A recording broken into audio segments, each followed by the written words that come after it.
जय बाबा स्वामी, जय आत्मेश्वर। हिमालय का समर्पण योग भाग 5 का आज 18वां दिवस है और हम हैं पृष्ठ क्रमांक 191 पर। गुरुदेव कहते हैं, प्रथम अनुभूति यह होती है कि आपको ध्यान करके अच्छा लगता है।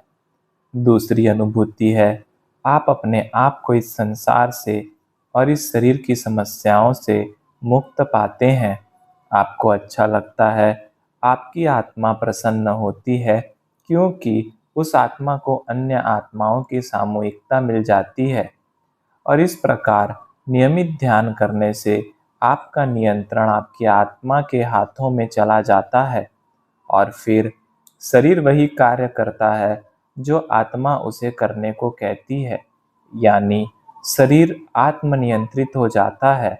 जब ऐसा हो जाता है तो बुरी आदतें, बुरे व्यसन शरीर से वैसे ही छूट जाते हैं, क्योंकि शरीर को ज्ञान हो जाता है कि यह सब गलत है और यह जारी रखना ठीक नहीं है। जिस प्रकार एक लालटेन जलाने पर लालटेन की कांच पर कौन से दाग है वे दिखना प्रारंभ होते हैं, वैसे ही आत्मा प्रकाशित होने पर हमारे क्या दोष हैं, क्या दाग है, वह भी हमें मालूम हो जाता है। बस उस लालटेन को जलाने वाला कोई माध्यम मिलना आवश्यक है। यह माध्यम मिलना इतना आसान कार्य नहीं है। जन्मों जन्मों तक इसके लिए इंतजार करना होता है। सामान्य मनुष्य और आत्म साक्षात्कारी मनुष्य में वैसे तो दिखने में कोई शारीरिक अंतर नहीं होता है। जो अंतर होता है वह बाहरी नहीं, भीतरी होता है।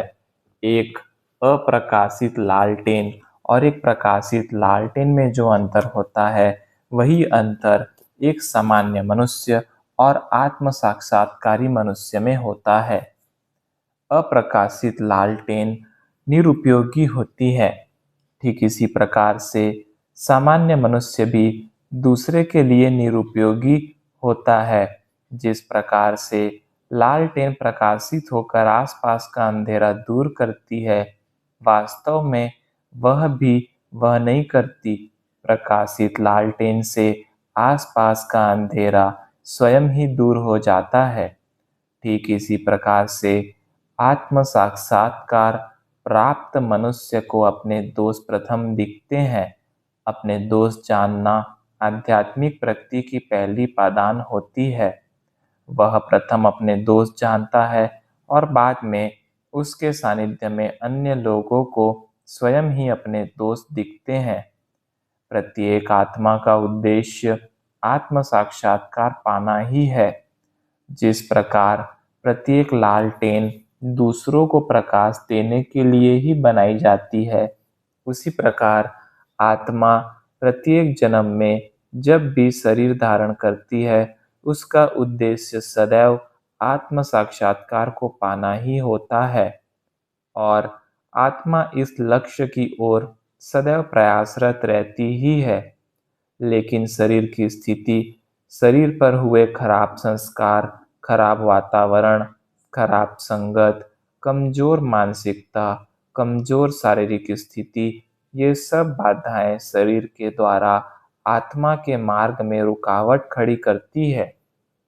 लेकिन मनुष्य के जीवन में जब भी अच्छी संगत, अच्छा पवित्र स्थान, पवित्र वातावरण, पवित्र ज्ञान, आत्मा को अनुकूल वातावरण इस भाग दौड़ वाली जिंदगी में मिलता है, आत्मा उस समय आनंदित होती है, आत्मा प्रसन्न होती है और आत्म साक्षात्कार की ओर आगे बढ़ती है।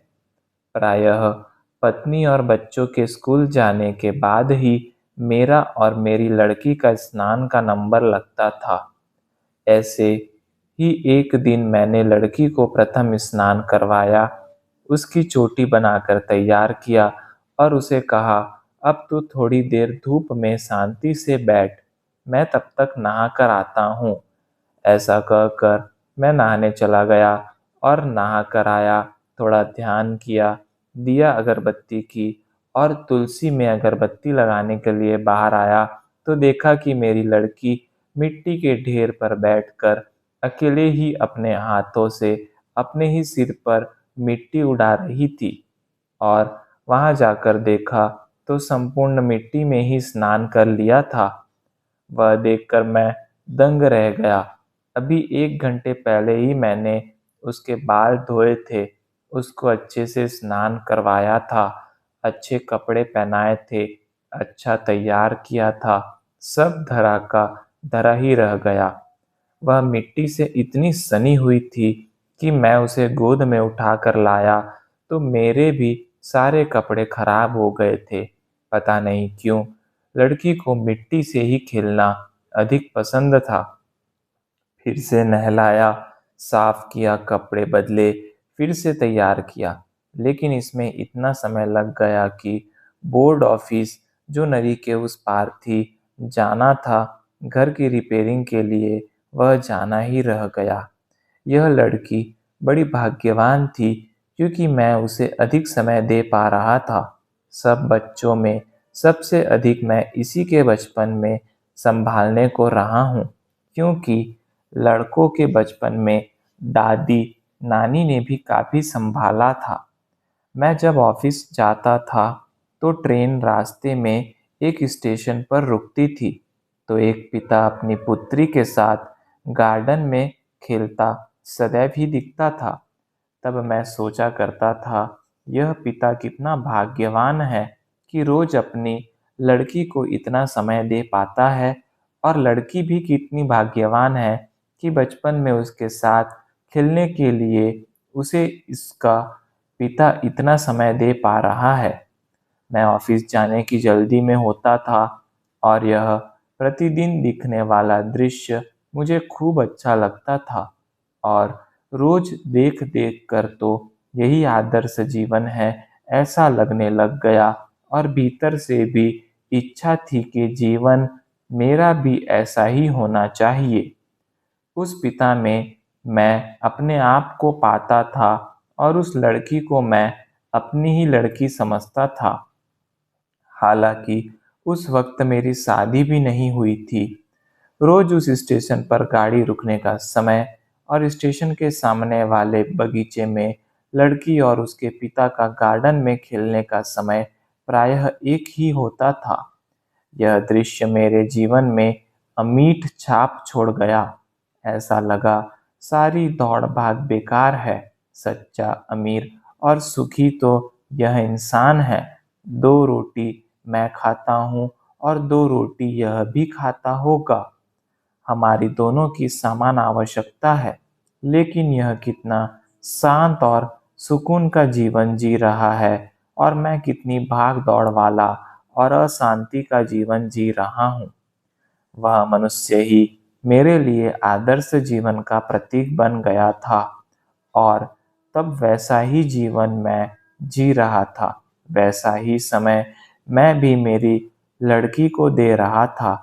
तब मेरे जीवन में भी सुकून था, शांति थी। मेरी लड़की भी उस लड़की के समान भाग्यशाली थी।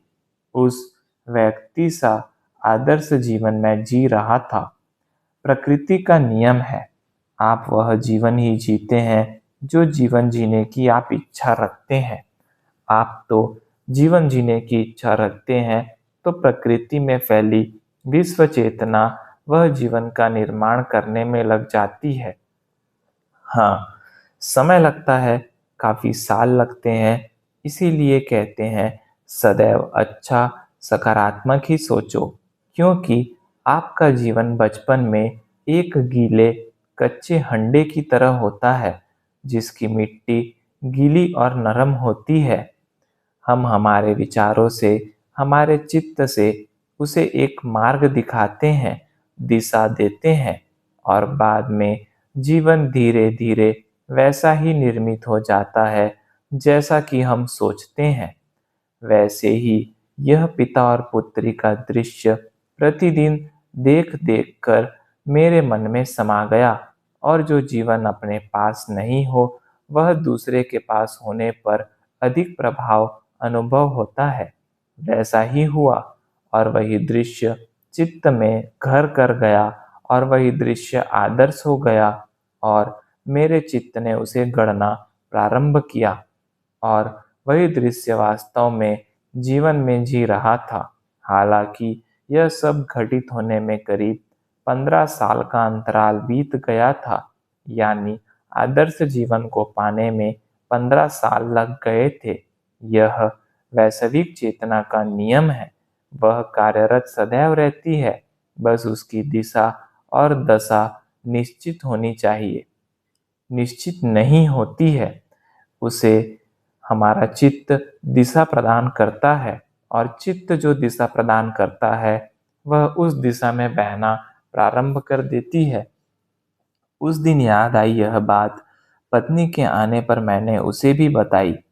उसे बताया, चित्त जितना पवित्र और सशक्त होगा, समय का अंतराल उतना ही कम होगा, लेकिन देर सबेर होगा जरूर, क्योंकि प्रत्येक की चित्त की स्थिति अलग अलग होती है। पत्नी ने भी इस बात से सहमति बताई। मैं गर्भावस्था में जिस प्रकार के बच्चे से प्रभावित होती थी, वैसे ही अपने बच्चे हुए हैं और इसीलिए सभी बच्चे अलग अलग प्रकृति के हैं, अलग अलग स्वभाव के हैं, अलग अलग विचार करने वाले हैं। मेरा और पत्नी का संबंध इस दौरान काफी सामाजिक धार्मिक संस्थाओं के साथ हो गया था, इसलिए प्रायः कुछ न कुछ कार्यक्रमों में व्यस्त रहते ही थे। पत्नी सांस्कृतिक कार्यक्रम और कला क्षेत्र की संस्थाओं से अधिक जुड़ी हुई थी। मेरा संबंध धार्मिक और सामाजिक संस्थाओं के साथ अधिक था। कई छोटी छोटी संस्थाएं आदिवासी लोगों की भी थी। आदिवासी लोग मुझे बड़ा दौंडई कहते थे। सामान्यतः प्रत्येक गांव में एक गांव बूढ़ा होता था, वह सबका प्रमुख भी होता था। वैसे ही एक दौंडाई होता था जो झाड़ फूक करके लोगों की बीमारियां ठीक करता था। मैं ध्यान और चित्त को शुद्ध करके उन्हें उपाय बताता था। वे उन्हें अधिक प्रभावशाली लगते थे। कई पहाड़ ऐसे थे जहां पर तब तक कोई डॉक्टर नहीं पहुंचा था, कोई अस्पताल नहीं था। कई पहाड़ों पर आदिवासी बस्तियां बसी होती थी। मैं उन बस्तियों में कभी कभी ही जाता था, लेकिन वे मेरे पास सदैव आते ही रहते थे। मेरे उनसे बड़े ही स्नेहपूर्ण संबंध हो गए थे। उन आदिवासी बस्तियों में जाने वाला मैदानी इलाके का मैं ही एकमात्र मनुष्य था। इसीलिए कई बार सरकारी अधिकारी भी मुझसे उन बस्तियों की जानकारी मांगते थे, क्योंकि उन बस्तियों तक कोई सरकारी आदमी भी नहीं पहुंच पाता था। वह एक अलग ही दुनिया थी।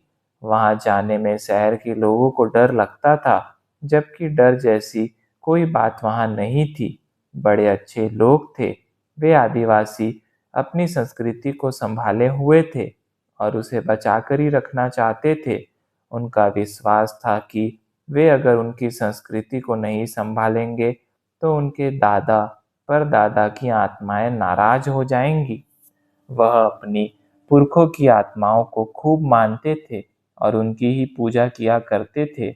उन्हें ही जानवरों और पक्षियों की बलि देते थे। उनको ही संकट के समय प्रार्थना करते थे। उनके भी संगठन थे, पर पेपर वर्क कुछ भी नहीं था, क्योंकि किसी को पढ़ना लिखना नहीं आता था। खेती करते थे, वन संपदा पर ही जीवन निर्वाह होता था। आसपास और जंगल में बांस खूब होता था। यही कारण है कि उनके जीवन में भी बांस का उपयोग सबसे अधिक होता था। ये लोग प्रायः शहरी लोगों से एक दूरी बनाए ही रखते थे। वे समझते थे कि शहरी संस्कृति से उनकी अपनी आदिवासी संस्कृति को खतरा है और अपनी संस्कृति को बचाने का वे सदैव प्रयत्न करते थे। एक दिन सुबह का ही समय था। एक साधक आसाम से आया था। उसके हाथ उसकी बहन का एक जवान लड़का भी था, जो बिहार से उसके साथ आया था। वह साधक, जो स्वयं भी बिहारी ही था, उसने बताया, मेरे इस भांजे को मैंने आपसे मिलने के लिए ही बिहार से बुलवाया है। इसका मानसिक संतुलन ठीक नहीं है। यह सदैव डरा-डरा सा ही रहता है, जबकि इसके जीवन में कुछ कमी नहीं। इसके पिता का कपड़े का बड़ा व्यवसाय है। यह इकलौता लड़का है। वह लड़का तो सामान्य रहा, वह कुछ बात ही नहीं कर रहा था। हम काफ़ी देर तक बातें करते रहे, लेकिन वह लड़का पूरे समय चुप ही रहा। मैंने चित्त से उसकी जाँच की तो लगा उसका हृदय चक्र जकड़ा हुआ था और काफ़ी समय से था, यानी किसी बड़ी पुरानी घटना के प्रभाव से वह जकड़ गया था। और उस हृदय चक्र की जकड़न को खोलना आसान नहीं था, क्योंकि जब तक वैसा वातावरण नहीं मिलता, तब तक उसके हृदय चक्र पर कार्य नहीं किया जा सकता था। और जब तक कार्य नहीं किया जाता, वह खुल नहीं सकता था। थोड़ा समय लगने वाला केस था। प्रथम उससे संबंध बनाकर उसका विश्वास संपादन करने की आवश्यकता थी, और यह सब एक ही बैठक में संभव नहीं था, क्योंकि जो घटना उसके हृदय में बसी हुई थी, उसके प्रभाव से उसे मुक्त करना आवश्यक था। हृदय चक्र सतत पकड़े जाने से पूरी चंद्र नाड़ी ही कमजोर हो गई थी, और इसी कारण शारीरिक कमजोरी आ गई थी। किसी भी बुरी घटना का प्रभाव मन, शरीर और स्वास्थ्य सभी के लिए घातक ही होता है। मैंने वातावरण को हल्का करने के लिए हवा, पानी, मौसम आदि की बातें करना प्रारंभ कर दिया, लेकिन वह साधक था कि घूम-घूम कर उस भांजे की समस्या पर ही आ जाता था। मैंने उस लड़के को उसका नाम पूछा तो उसने विकास बताया। मेरे मन में आया कि नियति ने भी क्या क्रूर मजाक किया है। जिसका नाम ही विकास है, उसका ही विकास बंद हो गया है। फिर थोड़ी देर बाद उन दोनों को बाद में बुला लूँगा कहकर वापस भेज दिया, और वो लोग जाने के बाद ही मैंने उस साधक को पत्र लिखा। उस विकास के जीवन में कोई बुरी घटना घटित हुई है, और इसके कारण उसका हृदय चक्र जकड़ा हुआ है, और यह घटना काफ़ी पुरानी है। इसी कारण यह जकड़न भी अधिक है। उसे ठीक करने में समय लगने वाला है। उसे ध्यान सिखाओ और सदैव किसी न किसी काम में लगा कर रखो, और 1 माह बाद आकर मुझसे मिलो। और आप अपनी ही समस्या का बहाना लेकर मिलो। उसकी समस्या पर बात भी मत करना, और बाद में कुछ समय के लिए उसे मेरे यहाँ छोड़ दो। शाम को आकर ले जाना। इस समस्या के लिए काफ़ी समय देने की आवश्यकता है। हम जितनी उसकी समस्या की बातें करते हैं, वह अपने हृदय का दरवाज़ा उतना ही सिकुड़ लेता है। स्थिति यह है कि जिस प्रकार किसी को कोई बड़ा फोड़ा हो जाए, तो वह मनुष्य उसके आस-पास अपने दोनों हाथ रख लेता है, ताकि कोई उस फोड़े को देखे भी नहीं और छुए भी नहीं। ऐसी स्थिति है। आप अगले माह में आओ और मेरे बताए निर्देशों का पालन करो। विश्वास रखो, सब ठीक हो जाएगा। संपूर्ण स्थिति मैंने जान ली है। जो दिन नक्की किया था, उसी दिन वह साधक अपने भांजे विकास को लेकर आया। उसने उसकी निजी व्यवसाय की समस्या की बातें की, और व्यवसाय की एक मीटिंग के लिए जा रहा हूँ। इस विकास को आपके पास छोड़े जा रहा हूँ। थोड़े समय के बाद आकर ले जाऊँगा। ऐसा कहकर वह साधक चला गया। घर में मैं, शाश्वती और वह विकास ही रह गए। वह मेरी लड़की से धीरे-धीरे खेलने लग गया। उससे बातें करने लग गया। पिछली बार वह सतर्क था। इस बार उसकी समस्या पर हमने कोई बात ही नहीं की थी, इसीलिए वह थोड़ा फ्री लग रहा था। मैंने भी उससे बातें की। मैं बेतिया में कुछ दिन रहा था। वहाँ के गाँव का शांत वातावरण और पवन चक्की की कुक-कुक आवाज़ आज भी मेरे मन में है। बिहार में अधिकतर समय गाँवों में ही रहा हूँ। वहाँ के लोग राजनैतिक चर्चाएं अधिक करते थे। बोलने में उनकी भाषा थोड़ी कड़क लगती थी, पर मन के बड़े साफ थे। अंदर बाहर जैसा कुछ नहीं होता था। मैं पटना में भी रहा हूँ कुछ दिन। ऐसी उसके बिहार की बातें की। उसको उसमें कोई रस नहीं लगा। बाद में विषय बदलकर हिमालय में बिताए अपने जीवन की उससे बातें की तो उसको उसमें रस आने लग गया। वह बड़ी जिज्ञासा से वह सुन रहा था। फिर हम तीनों ने मिलकर भोजन किया। मैं बातें करके उसका ध्यान उसकी समस्या से हटाना चाहता था, ताकि उसके हृदय चक्र की जकड़न कम हो और मैं चित्त रखकर उसके हृदय चक्र को कुछ सकारात्मक ऊर्जा प्रदान कर सकूं। उसे हिमालय की बातों में रस आ गया था, तो मैं वही की बातें उससे करने लग गया। 3 बज गए। पत्नी और बच्चे भी आ गए। बाद में हमने सबने चाय पी और बाद में मैं उसको लेकर पास की नदी के किनारे पर घूमने चला गया। वहाँ पर हम शाम तक बैठे थे। मैं उससे बातें कर रहा था, लेकिन मेरा चित्त सतत उसके हृदय चक्र को सकारात्मक ऊर्जा प्रदान कर रहा था। कितना समय लगेगा यह पता नहीं था।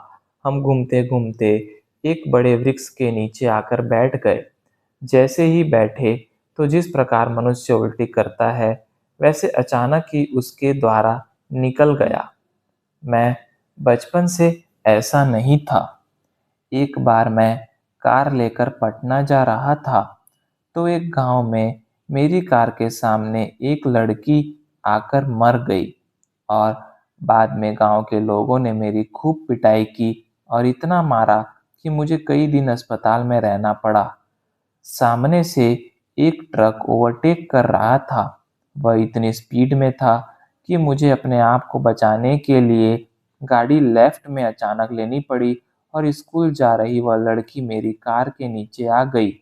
उसे अस्पताल ले जाया गया, लेकिन उसकी मृत्यु हो गई। यह घटना मैं आज तक भुला नहीं पा रहा हूँ। घटना को करीब 10 साल हो गए हैं, लेकिन मुझे ऐसा लगता है कि यह घटना आज ही घटी है और मैं सभी लड़कियों का दोषी हूँ, पापी हूँ, ऐसा लगता है। आपकी लड़की से भी मैं डर ही रहा था कि मैं इसका गुनहगार हूँ, लेकिन आपकी लड़की ही इतनी बातूनी थी कि वही मेरे पीछे पड़कर खेलने लग गई। मैं तो उससे भी डर ही रहा था। ऐसा कहकर वह युवक बच्चों जैसा फूट फूट कर रोने लग गया। मैंने उसे समझाते हुए कहा, देख यह दुर्घटना है। यह किसी के साथ कभी भी हो सकती है। यह तेरे साथ हुई, यह मेरे साथ भी हो सकती है, किसी के साथ भी हो सकती है। दूसरा, तू दोषी नहीं है, क्योंकि यह तूने अपनी जान बचाने के लिए किया था। तेरी उस छोटी लड़की से कुछ शत्रुता थी क्या? नहीं, यह तूने किया नहीं, यह तेरे हाथ से हो गया। जय बाबा स्वामी, जय आत्मेश्वर।